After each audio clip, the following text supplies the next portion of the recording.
Last week was our first playoff game, and my plaque psoriasis was so itchy under all my gear. Sometimes just thinking about scratching could take me out of the moment. And then my doctor told me I could get clearer skin with a pill called Otezla. Otezla apremilast is a prescription medicine used to treat adult patients with plaque psoriasis for whom phototherapy or systemic therapy is appropriate. Otezla can help you get clearer skin after just 4 months. Okay, ready for the next game. Talking to my doctor about a pill was a total game changer. Don't use Otezla if you're allergic to it. Get medical help right away if you have trouble breathing or swallowing, swelling of the face, lips, tongue, throat, or arms. Severe diarrhea, nausea or vomiting, depression, suicidal thoughts, or weight loss can happen. Tell your doctor if any of these occur and if you have a history of depression or suicidal thoughts. Live in the moment. Ask your doctor about Otezla. Call 1-844-4-OTEZLA or visit Otezla.com for prescribing info about cost, and more.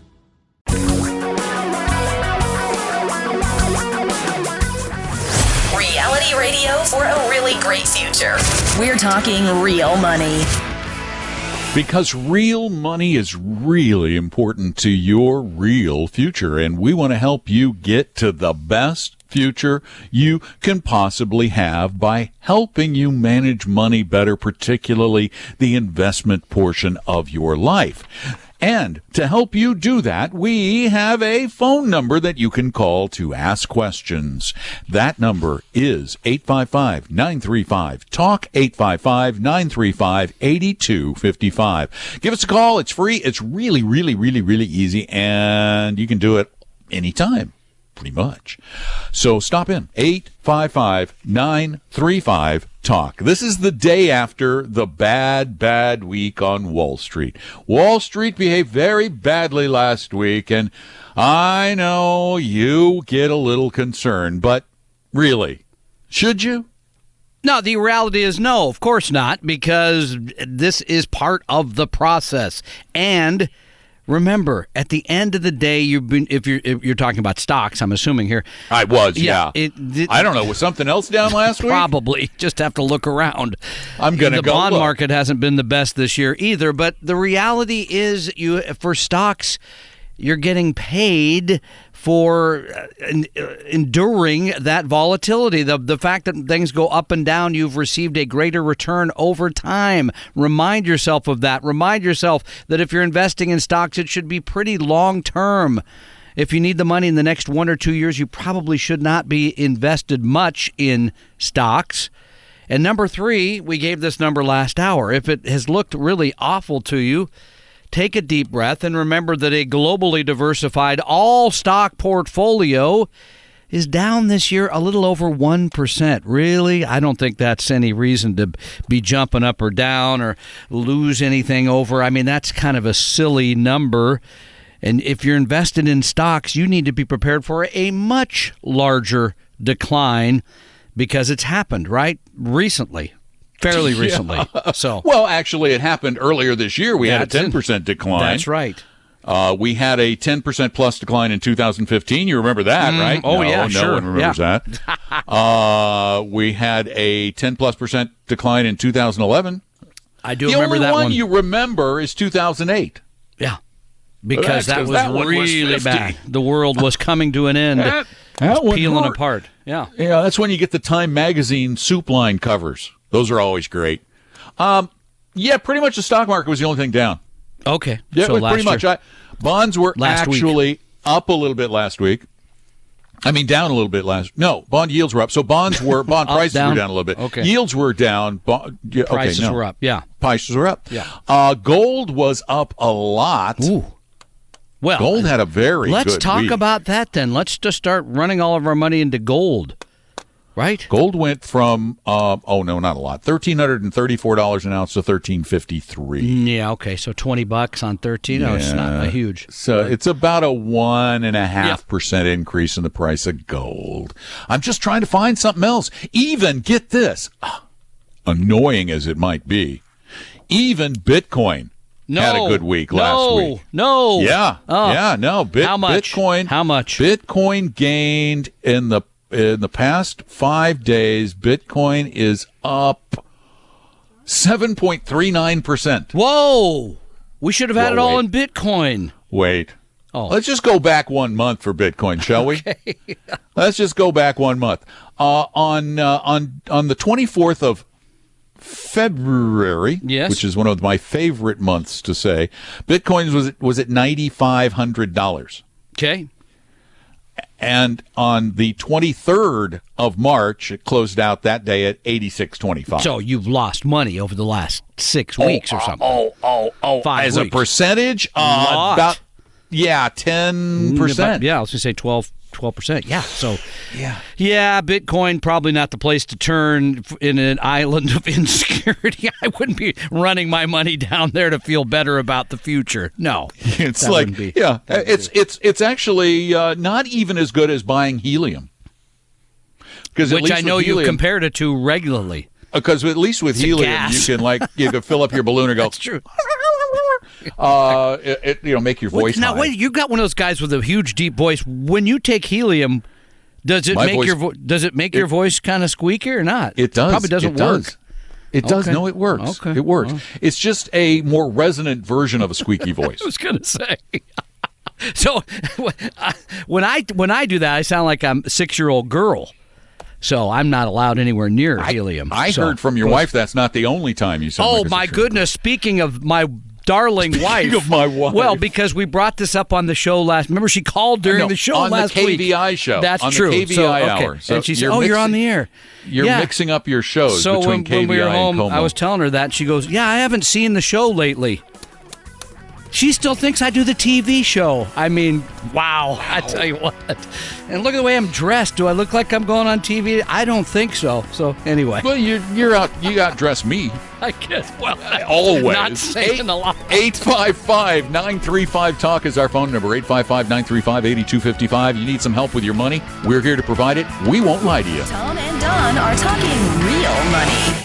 If you're looking for a nice short podcast to tide you over between episodes of Talking Real Money, check out Money 30. Money 30 podcasts are between 2 and 4 minutes long, and they're available at every major podcast service, including Apple Podcasts, or you can visit money30.com.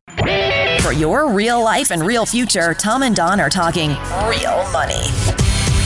Every Saturday, we come hang out with you on the radio and try to do something that very few others do, and that is make money understandable. I spend a lot of my time, I know I need a life, listening to financial podcasts. And God help you. It's hard to keep my eyes open sometimes. One, the hosts are generally just awful. Well, generally the hosts, by the way, are people that have been stockbrokers or in the financial industry who decided to do a radio show. They woke up one day and said, hey, we really, because people listen to people on the radio and they'll run right over and come to my class and become clients. And I got to tell you, they don't know how to use microphones. They do a lot of this. So Across I the wanted room. to say, and I love this one. And this is, trying to be fair to everybody. Vanguard has a podcast called Vanguard Investment Commentary. Mm-hmm. I love this review. This is one of the reviews from Apple Podcasts. The title of the review is Voices Made for Print. Ouch. The podcast is generally useful, but the delivery is just awful. That sounds like Vanguard. I mean, it's about the information. It says the interviewer is clearly reading from a script and doing so poorly. 855-935-TALK is our phone number, 855-935-8255. The one good thing about us is that we're both broadcasters. Yeah, okay. We've actually done this for a long time. That's true. Don't get away from the mic like that. That's true. All right. Yeah. Choke up to that mic. John, welcome to Talking Real Money. Hey, John, how can we help you? Yes. Hey, good afternoon. I have a question. So recently I got laid off at the end of the year. I got a severance package. And I have $100,000 sitting in my savings account, and I do have 4 Vanguard accounts. Would you recommend taking half of that and putting it into my managed brokerage account, since I'm only earning about $10 of interest a month? Now, when you say managed brokerage account at Vanguard? Yes, I have a brokerage account, a traditional IRA brokerage account, a Roth okay. IRA, and a 401k. Okay, so what you're really saying is how much cash should I have sitting around and how much should be invested? Is that what you're asking? Yes. Okay. So, I mean, are you back at work? Or are you still looking for employment? Or tell us a little bit more about your situation. I'm still looking for employment. Right now, it's very online. I mean, there's very impersonal, so you don't get to talk to people. So you submit your resumes and cover letters over the internet, and you hope that you hear from someone. Yeah, we haven't met anybody in about 20 years, Don or myself. It's kind of sad. We sit in these rooms, sit in the office. Mostly dark because Stacy likes the lights down. I think the real question is, what's your financial situation right now? How much money do you believe you need to have liquid to cover your bills for, say, the next 6 months to a year should the worst occur? Oh, I could probably live on the $50,000 that I did not put in. I think you just answered your own question. You just answered your question. All right, but okay, that's. I mean, this gets back to something we just mentioned briefly, because money that's exposed to global stock markets, really, you've got to accept the fact that even in a 5-year period, you could be underwater. That's very unusual, but it could happen. So you wouldn't really want to have it in something that has gone down if you need to turn around and use it, right? I mean, so having a lot in cash in your situation makes sense. Generally, if you look at my portfolio, it's either in stocks or bonds. I don't hold cash per se. In your current situation. Good point. In your current situation, liquidity is your best friend. Later, when you get that job and you don't need as much immediately available, then what you can do is begin a process of getting that invested a little more aggressively for the longer term. But for now, I think your best course of action, just keep that powder dry for you, just in case. And what kind of job are you looking for? Here's your chance for a free plug. There you go. Oh, I have been working in the IT industry for the last 20-some years in the Pacific Northwest. I've worked with the timber companies, applications, servers, and basically supporting the customers that bring the money into the plant. Well, we wish you well. Thank you for calling. And again, I like the idea of keeping all that money there because you just don't know. You know what's going to happen. Now, IT is obviously a great area of the world to be working in, but yeah. In the Pacific Northwest, turns out we're doing pretty well here. There are IT jobs. Yeah. I would actually stop. I think the worst thing you can do when you're looking for a job, and I know John didn't ask me for this advice, but I'm going to give it anyway just for everybody.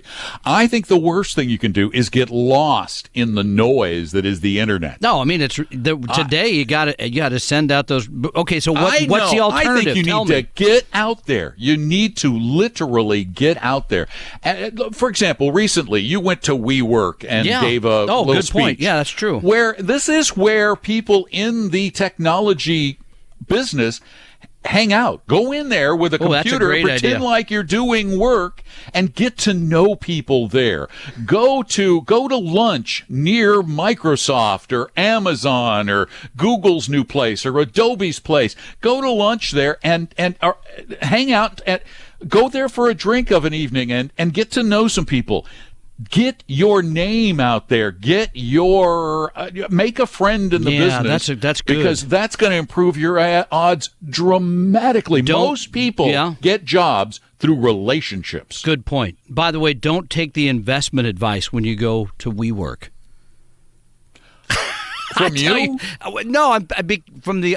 Well, you gave investment advice. I'm actually not kidding around because most of the people that I talk to, guess what? They buy and sell individual stocks because they know those stocks. They know those firms and those. And I even used the word arrogant. I believe at one point because I said that is really arrogant because the people that do this professionally and get paid a lot of money to do it. We just talked about actively managed mutual funds. They can't beat the market. Why are you doing that?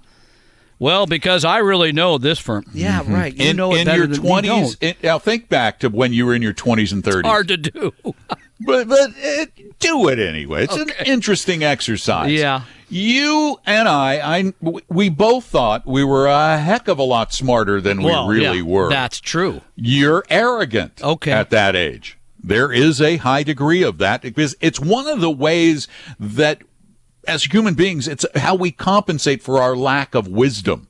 We don't have wisdom, but we do have cockiness. We can certainly sound like we know what we're... I was a stockbroker, 27 years old. Who would trust a 27-year-old with their money? Apparently, a lot of people. We have 20-somethings in our office that manage money. I know, but they don't really have. They don't have to pick stocks. Yet. That's true. They don't have to do anything They don't like pick that. stocks either. True. Good point. 855-935-TALK is our number. Give us a call. We'll try and help. Tom and Don are talking real money. If you need help allocating your retirement plan at work, you can get free help at 401-411.com. That's 401-411.com. Your guides to a really great financial future. Tom and Don are talking real money. How bad could the announcers be at Vanguard? We do feel that the risk of an uptick is less appreciated currently right now. So one of the key ones, certainly. So no, he just sounds like a guy. Yeah, that's not that horrible, really. Come on. No, it really isn't. Well, that one was an interview, so let's try this one. That's half the companies gone in 21 years. Why? I can say it's maybe a two-step answer to that. Yeah, they're kind of boring. Oh, you're too hard. Come on. All right, fine. It was okay. It wasn't awful. It's not that bad. I've heard certainly worse. I can say that. I never thought about that, just sampling podcasts on the air. Oh, here's one. Mobile home park investing. Yeah. We have a client who does that and made a lot of money in that, by the way. Really? Yep. Well, they have 84 episodes. The dividends are big. Wait, let's hear within that first 5 years, we'll be looking to do some new debt once we get rents up to market. Oh, jeez. I don't think I can listen to that. All right, let's go back to the phone, see if we can help somebody else. Oh, is it time to go back? Oh, let me give you the number again, though, real quick. 855-935-TALK, 855-935-8255. All right, Beth, thank you for being part of Talking Real Money. How can we help you today? Okay. No judgment here, okay? No judgment. None. No. Okay. Your voice is very nice, if that's what you're asking. Yeah, you sound good on the radio. Yeah, so I'm nervous.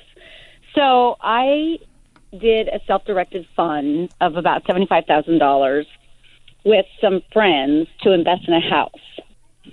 And it kind of went sideways, and the money was due at the end of February, and it was also tied to a house when I did the self-directed fund. And apparently they couldn't sell the house without paying off the money, but the house just sold, and I haven't heard anything. So I'm just curious what you guys would suggest. I'm going to need to get a little bit more information from you. When you say a self-directed fund, is this a self-directed IRA? So I took it out of my T. Rowe Price. Okay, but it was an IRA, really correct? Yeah. Yeah, self-directed IRA. I mean, this is an alternative way to invest your retirement assets rather than using boring like index mutual funds kind of thing, because you're going to make a lot of money in this, correct? So it's one house. You worked with some company that set this up, and they flip houses, I'm assuming. So the people that flip houses, they told me, they said, oh, you should invest in this and we'll do some work for you as well. So I give them $75,000 and I'm supposed to get 10% back on that. And it was within a year, and the year expired in February, the end of February. But the money was also, when they did the self-directed fund, it was tied to a specific address. Yeah, no, I understand. The house sold, but I haven't heard anything. And I thought that they have you called them? I have not. Okay, that's the first thing you need to do. And do it soon. And do it Monday. Call them and say, I see that the house has sold. Where does my investment stand? This is a privately do held... I call the people that I invested with, or the self-directed fund company? Self-directed fund company, if they're the one holding the money that invested in the property. But the people, the real estate company is the one you want to call. Yeah. Well, it's not a real estate company. It's actually a developer. Okay. Yeah, I'd start there. Yeah. Yeah, I would start there. Do you know they're still in business? I hate to ask that question. They are still in business. They work for good. themselves. They basically flip houses, as you said. Well, it sounds like they're a little sloppy in their processes. Do you get any statements from them or anything? Because with an IRA, there have to be statements filed with the IRS. So through the self-directed company. So there's some company out of Lake Chelan that I did it through. Okay, so you got the self-directed IRA company, and you pay them a fee for the self-directed IRA, correct? Yeah, I paid a fee right up front, which they reimbursed me for.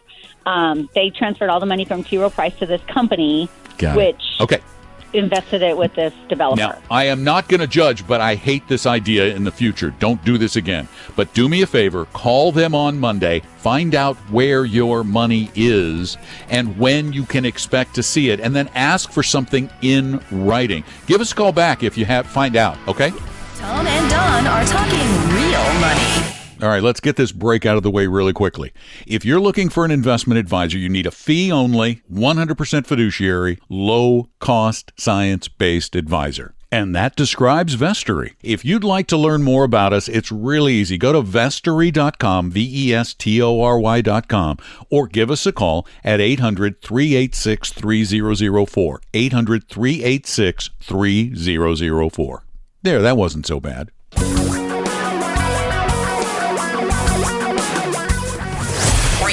Radio for a really great future. We're talking real money. Our phone number here is 855-935-TALK, 855-935-8255. You can call us here on Como. But in a half an hour or so, we'll just move down to KVI at 570 AM, and you can just keep calling that same number, 855-935-TALK, 855-935-8255. And, in fact, you can call that number anytime. If you, in the middle of the night, you have a question, you say, I just can't sleep because I got to know about this. Yeah, you can call us, and Don answers 24/7, right? I mean, anytime, morning, day, noon, or night. Actually, I use the host of this podcast to answer. Public way. Here's a case study of how news impacts a company's value on the market. Because really, there's nothing. They still have the same amount of earnings, and they still have the same amount of, profits, and yet the stock got crushed by about. Well, no, I don't want to say crushed. Fell about 10%, which is not that bad. 10% is not that bad. Well, that's good to know. Wow, what world does he live in? Now, that's a guy who should not be hosting a podcast. Probably just the writing would be good enough. Although, if you're in the financial industry and you believe 10% is not that bad, then I got to question your judgment just a little bit. Well, he's in the industry. Yeah. He runs an RIA firm out of the San Francisco Bay Area. Okay. His podcast is on a radio station in San Francisco. Really? Oh, his radio show. Got it. And, I looked up his Form ADV Part 2. How much? At advisorinfo.sec.gov. Top fee. He's a registered investment advisor. Mm-hmm.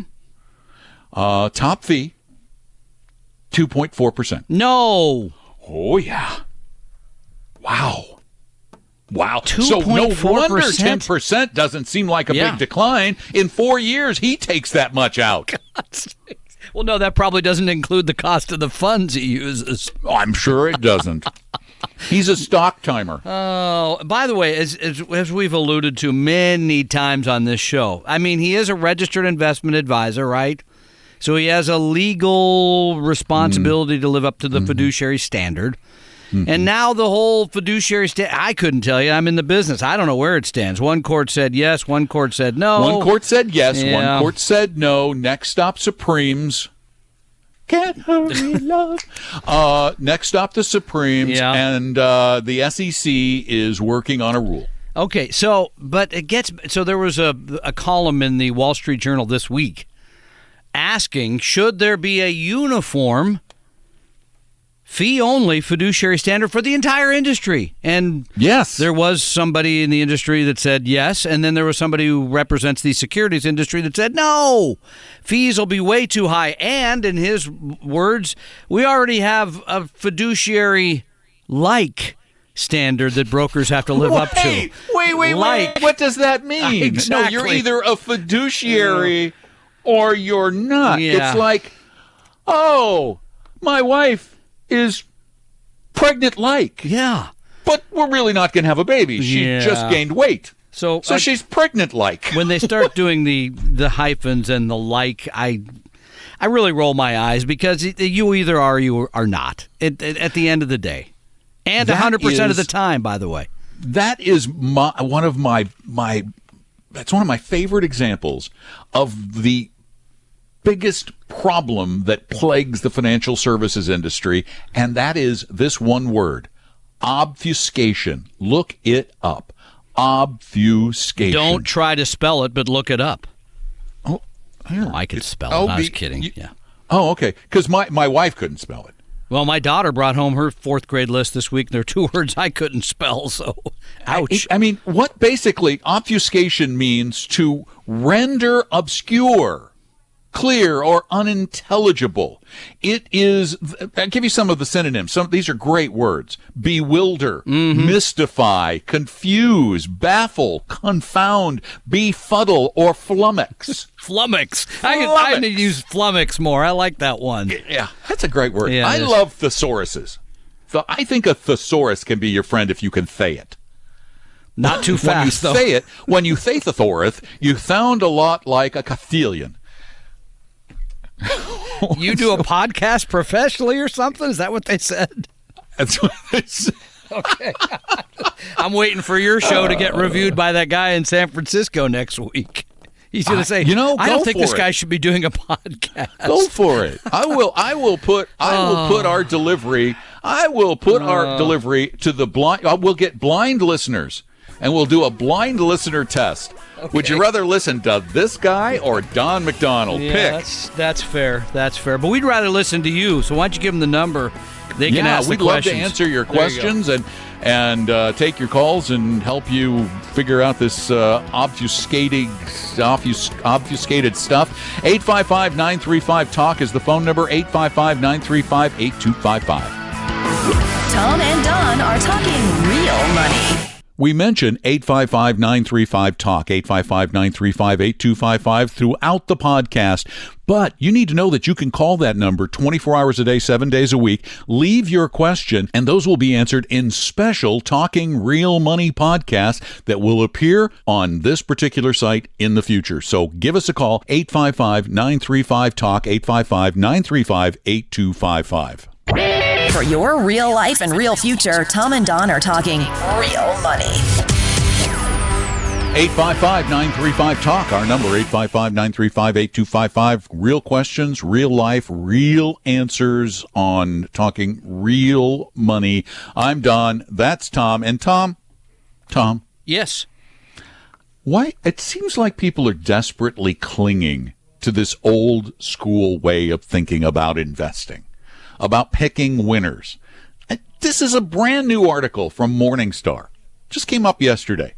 The headline is, how, keyword, how can investors boost their odds of picking a winning manager? How can you? I read the article. It's based on Morningstar's passive active barometer, which they do every year. And here's their conclusion. It's like, what was the point? It said, how can you do it, yes, right? It says, only buy the stocks that go up. Anybody knows that. Basically, that's what they're saying. Come on. Actively managed funds, I'm reading directly from the article, actively managed funds have generally underperformed their passive counterparts, especially over longer time horizons. In addition, we found that the failure tended to be positively correlated with fees.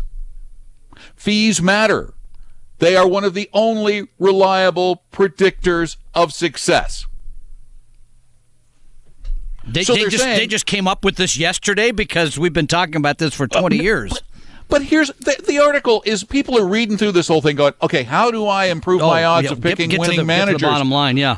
The bottom line is the only thing that seems to correlate are fees. So therefore, pay the lowest fees, which leads you back to, why would you hire an active manager? Because their fees are always going to be higher. Somebody got paid to write that? Or is that just like a part-time avocation? No, not only that, but this guy's a CFA, a certified financial analyst. Yeah. Somebody certified that he could analyze this. There's nothing in this article that tells you how to pick a manager. It tells you the key to picking a better fund is low expenses, and the only funds with consistently low expenses are the funds that you don't pick managers. No, those would be index funds, and you buy globally diversified markets at very, very inexpensive costs. This leads me to one of the quandaries that I think the financial media finds itself in. Yes. That is, we're running out of stuff to write about, folks. because here's the bottom line, by the way. Money Magazine knew this 20 years ago. If they write 30, 40. Yeah, if they write an article that says the 3 index mutual funds to own this month, what are they going to write next month? That's it. Publication is over. 3 index funds to own there's month. no reason to advertise or buy that magazine because the story's done. It's over. Well, that's kind of what we do here, though. That's true. When you think about it, somebody asked me about that the other day. But then people do dumb. Wealth Fund comes up with, you got to do the risk parity fund, and by the way, you were really nice to Beth about the self-directed IRA. I mean, I didn't really want to pick on her, but I would never recommend anybody do a self-directed IRA. Well, you not end that up kind in of self. any kind. This is the kind of stuff that people end up in. Illiquid, high expense. I mean, okay, is there we don't even know. Honestly, I don't even know if she still has $75,000. Don't know. That's my biggest concern. Is that I know of far too many of these deals that turned out to be crooked. Outright scams. Yeah, and should you trust anybody who says I'll make you 10% in a year? No. Promises it? Yes, no. There isn't. I mean, we just watched American Greed last night with the Polka King who promised 12% a year. And when he started running out, and when he started, you can type it in the internet. And when he started running out of money, he promised, guess what? 20%, because 12 wasn't attractive enough. I'm going to give you 20 instead. And he ended up going to prison for 5 years because he stole $5 million and people never got their money back, and it's horrible. That's a movie with Jack Black? Yeah, they made a movie about it, too. Yeah. Wow. By the way, he appeared, very rarely do the crooks appear on American Greed. He did. He has a outsized ego, and he was very excited about the fact that Jack Black played him in this movie. Needless to say, the people who are still missing the $5 million, not as excited about all that. No, not nearly. No. And it's here's the thing is you don't know it at the time. No. These Ponzi schemes never look like Ponzi schemes. No. And this, by the way, they're in Ponziism. Well, and this was the greatest affinity fraud because he was a singer, a performer, who started doing tours back to Poland because that's where his heritage was. So all these people loved him for the song, and he said, oh, by the way, I got this company that we buy the stuff very inexpensively in Poland, we bring it back here to the United States and sell it to people at much higher prices. You could be part of this, and I'll pay you 12% a year. He had no idea whether he was going to make 12% a year. He'd never been in business, and it turned out, no, he was not able to pay those people back. In fact, far from it. So they all ended up out a lot of money. But the consistency in the whole Ponzi scheme approach, the one constant in all of that is the greed of the people who put their money in. Yeah, I mean, you're right. And that gets back to should you trust anybody who says they'll guarantee you 10 or 12%? Anything. Yeah, there's no such thing. If there was, there'd be no stock market. You would take it all and put it in that, right? Of course. Why would you invest in stocks when they go up and down? I'll just take my consistent 10 or 12% a year. That's easy. Wasn't there a guy named Bernie who did that or something like that? Bernie did that. He was promising 18. Okay, there you go. There was the guy who destroyed Ulysses S. Grant. Yeah, Ferdinand Ward. Ferdinand Ward. Yeah. One of the first, and probably on an inflation adjusted basis, huge money. Probably the biggest Ponzi scheme ever took place in the late 1800s by a guy named Ferdinand Ward. Yeah, left old Ulysses Grant. I mean, he ripped off the biggest names on Wall Street. And Grant even says at one point, I thought I was worth $1.5 million, and then the next day I found out I was worth like $20. Literally, he was worth literally what was in his pocket. Yeah, it was horrible. So because he had even pledged his house. Yep. to JP. Was it JP Morgan? I don't think it was Morgan, but anyway, yeah. Yeah, it was somebody came in and took care of that, so he kept his house. And Admire paid that, but then all the other money he thought he had was gone. So don't trust people that give you a guarantee like that. There's no place for that. And that's why I'm trying to get to the scam o' the day. And here's the problem with the scam o' the day. The scam o' the day is halfway legitimate, but the problem is it's only halfway legitimate, and that's my least favorite investment. It's legitimate-like. Pardon me. It's the product itself is legit. Yeah. The pitch is illegit. The product is called an indexed annuity or an equity indexed annuity or whatever they call it, equity indexed life insurance, all of those kinds of things. The products themselves are legitimate. What they tell you you're going to get isn't true, and that's even worse in some ways because they promise something and they give you something that looks official and actually is, but they're promising you something you cannot have. And here's the pitch. If you ever hear this from anyone, and you will, if you ever hear this from anyone, you're going to hear it a lot. If they tell you you can make the return of the stock market with none of the risk, they're lying to you. They are absolutely lying, because why would you ever invest in the stock market if you get the same return with no risk? Tom and Don are talking real money. Keeping the podcast breaks as painless as possible is my goal. That's why I want to very quickly tell you about the only magazine I've ever heard of that is 100% real investing all the time. There's no business news, no speculative advice, and certainly no lifestyle stuff. It's called Real Investing Journal. I publish it every quarter, and you can get 2 full years for only $25 at realinvestingjournal.com. That's realinvestingjournal.com. Your guides to a really great financial future. Tom and Don are talking real money. And remember, you can keep calling us at 855-935-TALK, even though we moved the show over to KVI at the top of the hour. And I would love to invite you to our big event of the spring. It is the retirement. I mean, this is the best retirement event in the region. It's called Retire Meet. We've been doing it all over the place. We're taking it up north to Everett on May 5th. And it's a full day event that includes, your ticket includes breakfast and lunch and a great education. Paul Merriman will be there. A lot of great folks. The consumer man, Herb Weisbaum. And you can get discount tickets right now, but get them before they sell out. There aren't that many left at retiremeet.com, retiremeet.com. We hope you realize that the information provided on Talking Real Money is for educational and hopefully enjoyable purposes only. Providing personalized financial planning or investing advice takes time, so please consult with a really good fee-only fiduciary investment, tax, or legal advisor. We know a good one. Investing must always involve risk. In other words, you can and probably will lose money at times. Also, as much as you want it, no one can accurately and consistently predict the future. So past performance doesn't tell you a darn thing about what the future will bring. Unlike many other programs that say something similar, Talking Real Money is not trying to get you to buy or sell any financial products or securities. Instead, the program is provided as a public service by Vestry, a fee-only registered investment advisor. Thanks for listening, and please visit talkingrealmoney.com for more information and disclosures. That's a wrap.